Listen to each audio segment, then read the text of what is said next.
With mixed flights of private aircraft to commercial jets, the St. George Regional Airport is said to be the 9th fastest growing airport in the nation. St. George has ranked among the fastest growing cities in the country, and our city and Washington County have experienced tremendous growth. And our airport has also experienced tremendous growth in the number of passengers as well as the number of commercial and general aviation flights who come to visit family and friends, enjoy our beautiful scenery, recreate, attend the many events held across the region, and of course, to do business. And I am delighted to welcome you to the groundbreaking for the St. George Air Traffic Control Tower. Yeah. And in order to make it even more efficient and safe, local, state, and federal officials broke ground on what will soon be a much-needed new airport tower. Sean Guzman first come to me and said, "Hey, I need $15 million. I said, "Are you crazy?" And he said, "Yeah, I am, but I still need the money." Thanks to Utah state legislators, $15 million was granted to build the new tower, which will soon be located on the west side of the airport. We were honored to do this. To think that this was controlled out of LA Center is obscene.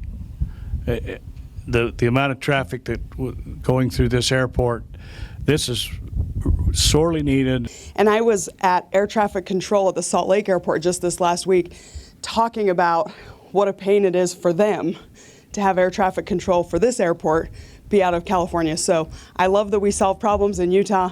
I love that we are making sure Southern Utah is still part of Utah. And thank you for all the people who did a lot of work on this. Passengers in and out of the airport are also up, which contributed to the FAA granting of the new tower site. 24 to 25, we experienced an 18% year-over-year growth rate. FAA says 3% is healthy, so we're past the healthy point.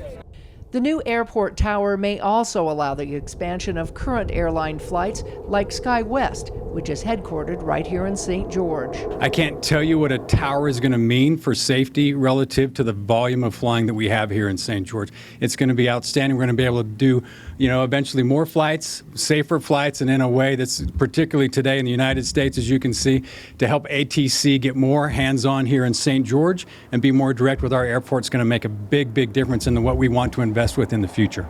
The local tower will also make the airport landings and takeoffs much safer.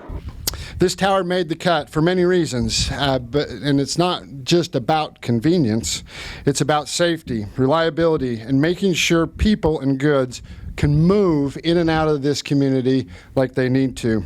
So taking the air traffic control out of Los Angeles and putting it in St. George, and now it's going to, this place will serve the entire region, and it shows that St. George is a beacon to not just southern Utah, but the West.